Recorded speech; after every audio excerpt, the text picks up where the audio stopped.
I want a sandwich. I think I'm gonna make like a chicken and cheese, which is like a steak and cheese but with chicken, or my version anyway. That's easy to make. I'm really hungry and I want something good, and I always enjoy a sandwich. Like most things, there is no recipe for this. I have some different components that I'm gonna put together for the sandwich because I feel like a good sandwich should always have like a sauce, like a creamy, yummy sauce. And I feel like it has to have something bright, so I'm gonna make another kind of sauce. It's like an herby kind of thing. I don't know what it is, but it's good. Gotta have a good loaf of bread.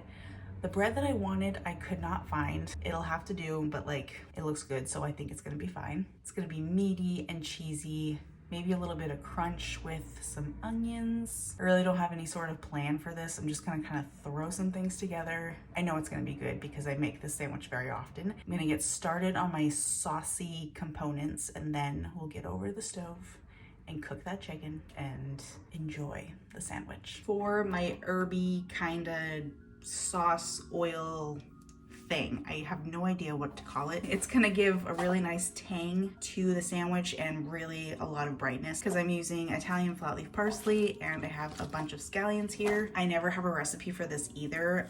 My main kind of thing that I stick to is that I like to have an even-ish amount of parsley to scallions, and then the rest is really whatever you want to adjust, go for it. So I'm gonna get to chopping these up. Put all this into the bowl. And then for my scallions, I already chopped off the little ends there, but I wanna chop off some of these dead tops. And this will also be chopped pretty finely. These go right in the bowl with the parsley. Here we have our base. I'm just gonna combine this a little bit. The lemon is next. I'm actually going to zest this for another portion of this sandwich, so I'm gonna do that now before I juice it. I have my little handy dandy microplane. I'm just gonna zest this lemon. That should be more than enough.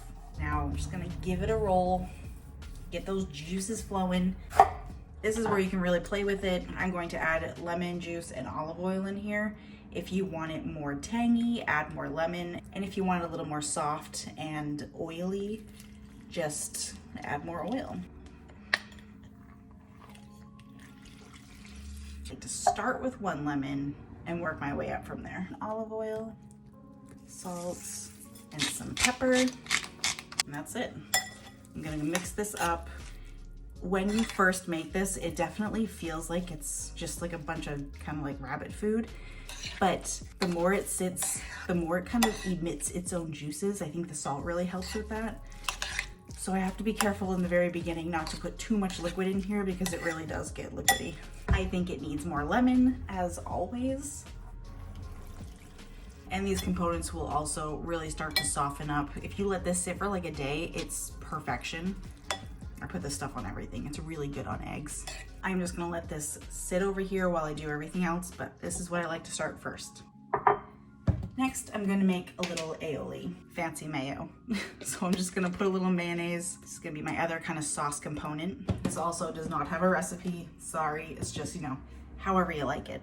This is what my zest was for. I'm gonna put that in there. I like it really lemony, really bright. Garlic. Since I'm not making a whole ton of it and this is going in here raw, I'm just gonna use just a little bit, break my microplane back out. This way you're not just eating chunks of raw garlic. A little bit of lemon juice in here just to thin it out a little. Salt and pepper.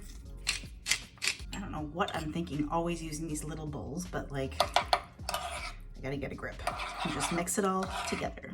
Combine everything. This can be now set to the side. Onion. I had a big daddy onion the other day, so I only used half of it. And this is the other half, which is probably equal to a pretty good size medium onion. And you can kind of cut it however you want to. For this kind of sandwich, I usually like to slice it. And I want them kind of thin. These will take longer to cook than the chicken. So while I am trimming my chicken and slicing it, I'm gonna get these going on the stove in a pan. I really don't need to caramelize these. I kind of want to just get them going a little bit. I want to leave a little bit of crunch to them. If I don't, it's not the end of the world, but that's my goal anyway. So like medium-ish heat, some olive oil, a little bit of butter, salt and pepper, and you can just cook these until how you like them. Chicken. This one piece will be more than enough for me because I am just making one sandwich, but I'm gonna cut this pretty thin. One of the rare times you'll see me using chicken breast is this sandwich. I usually just like to slice it super thin. Season these things up with lots of salt and pepper. Season it up with whatever you like. The last couple components to masami, bread. This is a little bit more of a breadier, thicker loaf than I wanted, and I might actually just like hollow it out a little bit because it's very bready, but it's gonna be delicious. Ends off. That looks good. I put my oven on a broil just to get it nice and hot, and I'm not gonna really bake it. I wanna get everything toasted. Olive oil, or you could do butter. That never hurt. Salt and pepper. And the last part of this sandwich that makes it whole is the cheese. I went to the deli and I got some really thin slices of Swiss cheese. I bet this would be perfection. My onions are kind of where I want them. They have a little bit more to go, so I put the chicken in here. I'm gonna let this get some color on it, and then I'm gonna mix it all together. It's gonna cook all together. Okay, so this is gonna be a little bit of a process. I'm gonna put these under the broiler with just the olive oil, salt, and pepper, just to get the bread a little crunchy. Then I'm gonna bring it out. Then I'm gonna put the aioli on, and I'm gonna put it back in the oven because I like the way that it kind of bakes into the bread, but I'm not gonna, you know, go too crazy on the bread. I don't want it to be just pure crunch and crouton-y. I want it crunchy, but still soft.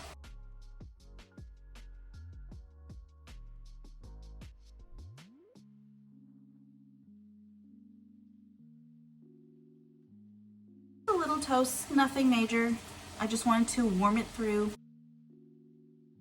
The chicken's looking great, getting some really good color.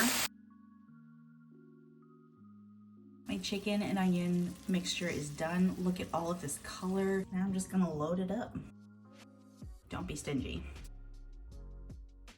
This gets topped with the rest of our cheese. This is going back in the oven to melt the cheese, but just watch it, it does not burn. That's it, that's all I wanted. Look at how melty the cheese is. Now for the pièce de résistance, the herb mixture. I want to get that all over. A little bit of the oil too. This adds so much flavor to this. It is so good. And then you crown your king. Oh yes, that's what I'm talking about. Oh, that is a chicken and cheese sandwich. Look how good that looks. So juicy, so fresh. I need to devour it right now. Look at this. Look at that.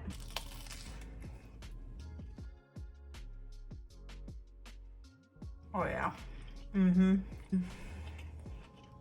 This is hitting the spot. That chicken is juicy. The onions are still a little crunchy.